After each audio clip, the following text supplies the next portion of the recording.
Hello दोस्तों, आज हम एक्सप्लेन करने वाले हैं मूवी माइकल को, जो 2023 में रिलीज हुई है। मूवी स्टार्ट होती है मिड 90s में। सीन शुरू होता है आफ्टर क्लाइमेक्स यानी कि एंडिंग के बाद के, जहां स्वामी नाम के एक आदमी को कुछ गुंडों ने पकड़ा है और उसे गुरुनाथ के किलर माइकल के बारे में पूछ रहे हैं। स्वामी उन्हें बताना शुरू करता है कि ये कहानी 15 साल पहले जब एक लड़का बोट से बॉम्बे के डॉकयार्ड पे उतरा और उसने बैग से एक फोटो और वॉकमैन लेके एक आदमी के तलाश में आया था, तब से शुरू होती है। वो पहले डॉकयार्ड पे छोटे मोटे काम करके गुजारा कर रहा था। वहीं वो एक लाचार औरत को अपने मालिक से पैसे दिलवाने के लिए उसको सबके सामने मार कर पैसे दिलाता है और बताता है कि जब हमें हमारा हक मांगने पर ना मिले तो उसे छीनना पड़ता है। स्वामी बताता है कि 90s की शुरुआत में बॉम्बे में गुरुनाथ का राज चलता था। कोई उसकी बात नहीं टाल सकता था। सिर्फ उसकी बीवी चारुलता की बात गुरुनाथ नहीं मना कर सकता था। चारुलता के कहने पर गुरुनाथ ने अपने छोटे भाई को घर से निकाल दिया था ताकि उसका हकदार सिर्फ उसका बेटा एकनाथ ही रहे। जब चारुलता को पता चला कि गुरुनाथ का अफेयर किसी बार सिंगर के साथ चल रहा है तो चारुलता ने उसको घर के साथ जिंदा जला दिया था। कुछ दिन बाद माइकल को एक आदमी कोर्ट में छुरी लेकर देखा जो गुरुनाथ पर हमला करने वाला होता है। तभी वो भी अपनी बैग से छुरी लेकर गुरुनाथ के सामने खड़ा हो गया। ये देखकर गुरुनाथ के गुंडे उस आदमी को पकड़ लेते हैं और उसे मार डालते हैं। जब गुरुनाथ माइकल को कार में ले जाकर पूछता है कि इतनी छोटी उम्र में छुरी लेकर क्या कर रहे हो, तो वो बोलता है कि वो अपने बाप को मारने आया था। गुरुनाथ उस गुंडे को माइकल का बाप समझता है और उसको बड़ा करने की जिम्मेदारी स्वामी को देते हैं। स्वामी उन लोगों को बताता है कि माइकल गुरुनाथ की नज़रों में बड़ा आदमी होना चाहता था, लेकिन उसको कोई मौका नहीं मिल रहा था। उसको ये मौका मिला जब 90 की शुरुआत में बॉम्बे के डॉक पे एक नाइजीरिया शिपमेंट आया था जिसमें 300 करोड़ के ड्रग्स आए थे। कुछ गुंडे उस ड्रग्स को अनलोड करवा के भारत के हर हिस्से में बेचना चाहते थे ताकि वो उससे पैसा कमा पाए। और इसी बात से वो डरते थे कि गुरुनाथ उन लोगों को मना कर देगा, इसलिए वो उसके बेटे एकनाथ और आरके को गुरुनाथ से बात करने के लिए भेजते, लेकिन गुरुनाथ नहीं मानते। इतना बड़ा नुकसान ना उठाने के कारण वो लोग प्लान करते कि गुरुनाथ को ही मार डाले। गुरुनाथ स्वामी को बोलता है कि वो लड़का अब तो बड़ा हो गया होगा तो उसको भी अपने काम में साथ शामिल कर लो। अगले दिन जब गुरुनाथ क्लब में जाता है तभी कुछ गुंडे उस पे हमला कर देते हैं और 6 लोग उसको घेर कर छुरी से मारना स्टार्ट कर देते हैं। ये सब देख के जैसे ही स्वामी अंदर जाने लगता है तभी माइकल उसको मना करके एक गैस सिलेंडर लेके वहां चला जाता है और गैस सिलेंडर को बीच में डाल के आग लगा देता है। उसमें से कुछ गुंडे घायल हो जाते हैं और भाग जाते हैं और बाकी लोगों को माइकल मारता है। ये सब देख के गुरुनाथ उस पे खुश हो जाता है और बोलता है कि आज तुमने दूसरी बार मेरी जान बचाई है। गुरुनाथ उसको अपने सारे बार्स का मैनेजमेंट करने का काम देता है जो उसका बेटा एकनाथ कर रहा था। ये सब देख के उसकी माँ चारुलता को खुश नहीं होती। इधर एकनाथ भी अपने पे हमला करने वाले सारे गुंडों को ढूंढ रहा होता है बारी बारी। उसमें से उसे एक गुंडे का एक होटल में पता चलता है और वो वहां जाता है। उसके सामने वो 3 लोगों के हाथ रख के टेबल पे बोलता है कि ये तीनों लोगों ने अपने हाथ गवा दिया, लेकिन अगले हमलावर की तरफ इशारा किया तो उनकी जान बच गई, लेकिन सिर्फ उनका हाथ ही काटा था।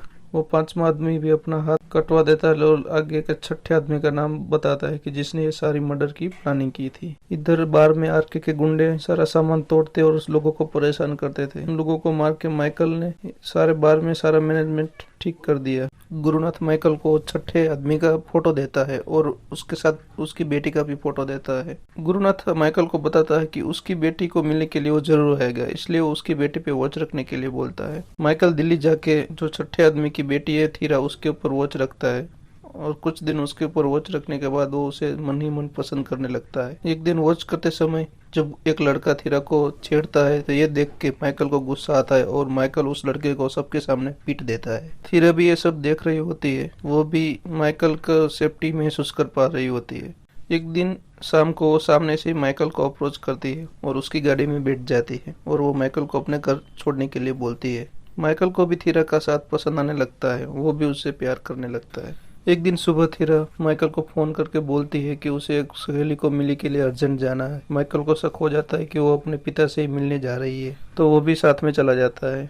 जब कॉफी शॉप में जाके थीरा बैठती है तो उसके टेबल पे कोई मिलने के लिए नहीं आता। माइकल चुपके से सारी जगह तलाशता है लेकिन उसको कोई मिलता नहीं है। फिर थीरा बोलती है कि चलो वो नहीं है ये फ्रेंड, हम चले जाते हैं। ये बोल के वो घर के लिए निकल जाते हैं।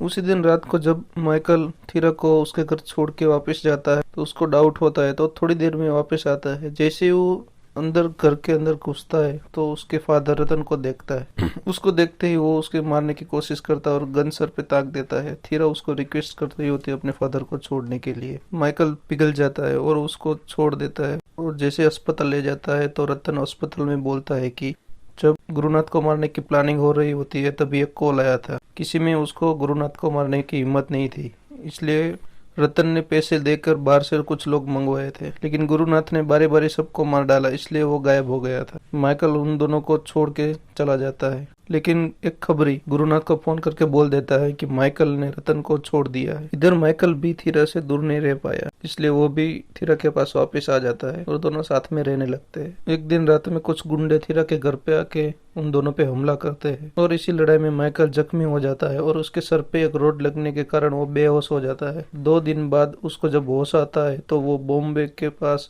होता है। जब माइकल को होश आता है तो सामने आरके और एकनाथ होते हैं। एकनाथ बोलता है कि सारा प्लानिंग उसी का था। जब नाइजीरियन ड्रग डॉक पे आया था और उसके फादर ने ड्रग अनलोड करने के लिए मना कर दिया था तो उसी ने अपने फादर को मारने की सुपारी दी थी रतन को। उसको पता चल गई है तो वो रतन को भी जिंदा नहीं छोड़ सकता और माइकल को भी जिंदा नहीं छोड़ सकता। वो थीरा के हाथ में गन दे के उसको ऑप्शन देता है, अगर वो माइकल को मार देगी तो उसके फादर को जिंदा छोड़ देगी। इसलिए थीरा माइकल को गोली मार देती है। उसके बाद एकनाथ भी उसको गोली मार देता है और उसको एक तालाब में छोड़ देता है मरने के लिए। जब एकनाथ गुरु के पास जाता है और उसको बोलता है कि उसने माइकल को मार दिया है तो गुरु को उसके ऊपर विश्वास नहीं होता। जब तक मैं उसकी बॉडी ना देखूं तब तक मुझे भरोसा नहीं होगा। एकनाथ बोलता है कि उसने माइकल को मार के 6 फुट जमीन के नीचे गाड़ दिया था, तो उसकी बॉडी देखने के लिए बोलता है। जैसे ही एकनाथ उसकी बॉडी के लिए जाने लगता है तभी उसको मना कर देता है और गुरु बोलता है कि आरके को बोलो उसकी बॉडी लेके आए। माइकल को भी होश आ जाता है और तैर के वो किनारे पे आ जाता है। वो सीधा आरके के पे चला जाता है जहाँ पे थीरा को पकड़ के रखा था। जैसे ही माइकल को देखता है आरके, वो अपने लोगों को बोलता है कि उसको जल्दी से जल्दी मार दो और वो थीरा को लेके वहां से भागने वाला होता है। तभी एकनाथ पीछे से आ जाता है और वो फिर से उसे मारने की कोशिश करता है, लेकिन इस बार माइकल एकनाथ को मार डालता है। माइकल एकनाथ की बॉडी को चेन से लिपटा के उसको फांसी दे के लटका देता है और आरके थीरा को लेके भाग जाता है। जख्मी होकर माइकल सीधा ही स्वामी के पास पहुंचता है और स्वामी उसकी सारी बुलेट निकाल के उसकी मलहम पट्टी करता है। माइकल गुरुनाथ को फोन करके बोलता है कि मैंने तुम्हारे बेटे को मार डाला है और उसको लोकेशन पे बताता है जहाँ उसकी लाट लटक रही होती है। गुरुनाथ सारे गुंडों को बोलता है कि जो भी माइकल को मार के लाएगा वो सारी प्रॉपर्टी उसे दे देगा। और स्मशान में जब पुलिस भी उसको बोलती है कि अगर आप हमें परमिशन दे तो हम लोग उसको खुद ढूंढ के मार डालेंगे, लेकिन गुरुनाथ मना करता है। माइकल फिर से आरके के अड्डे पे चला जाता है और इस बार आरके को और सारे गुंडों को मार के थीरा को लेके चला जाता है, लेकिन इस लड़ाई में आरके मर जाता है और माइकल पूरी तरह से जख्मी हो जाता है। इसलिए थीरा उसको गाड़ी चला के ले जा रही होती है, लेकिन तभी उसका एक्सीडेंट हो जाता है और गाड़ी साइड पे किनारे पे लग जाती है और दोनों बेहोश हो जाते हैं। विजय सेतुपति और उसकी वाइफ एक गांव में रहते हैं। जैसे ही विजय सेतुपति कॉल पे बात करते हैं तो सामने के फोन पे स्वामी होता है और उसे फोन पे एक गाड़ी नंबर लिखवाता है जिस गाड़ी में माइकल और थीरा भागे थे। विजय सेतुपति जैसे ही गाड़ी ढूंढ लेता है तो दोनों को अपने घर लेके आ जाता है और माइकल की मलहम पट्टी करवाता है। उसके बाद वो कॉल पे किसी बंदे से बात करता है और उस पे कोड वर्ड में बात करके बम और बंदूक मंगवाता है। दूसरे दिन सुबह गुरुनाथ के गुंडे उस गाड़ी को ढूंढ लेते हैं और वो विजय सेतुपति के घर पे जाके उसके हम पर हमला करने वाले होते हुए तो विजय सेतुपति सबको मार देता है और बम लगा के उन सब लोगों को भगा देता है। इधर माइकल विजय सेतुपति के सारे बंदूक और बम गोले लेके गुरु के घर चला जाता है और सारों गुंडों को मार के गुरुनाथ के रूम में चला जाता है। तभी वहाँ चारुलता भी आ जाती है और उसको मारने के लिए बोलते हैं, लेकिन तभी माइकल उसको गोली मार देता है और उसको सच्चाई बताना चालू करता है। माइकल बोलता है कि वो गुरु का ही बेटा है। जिस बार सिंगर जेनिफर के साथ उसका अफेयर था उसी का वो बेटा है। जब चारुलता ने उसको जिंदा जलाने की कोशिश की थी तो उसकी माँ वहाँ से भाग गई थी और अपने पिता के दोस्त विजय सेतुपति से मिले जो तभी जेलर था। विजय ने उसको सेफ रखने के लिए जेल में रख लिया था और जेल में ही उसका जन्म भी हुआ था और वो वहीं पे बड़ा हुआ था। जब जेनिफर मरने वाली होती है तभी उसने माइकल को बताया कि उसका बाप कौन है और वो उसकी मौत का बदला लेने के लिए बोलती है और वो गुरुनाथ को गोली मार के मार डालता है। इसी के साथ उसका बदला भी पूरा हो जाता है। अब हमें पता चलता है कि स्वामी को किसने किडनैप किया होता है। वो कोई और नहीं गुरुनाथ का ही छोटा भाई होता है जिसको चारुलता ने दगे से उसकी प्रॉपर्टी से बेदखल करके शहर से निकलवा दिया था।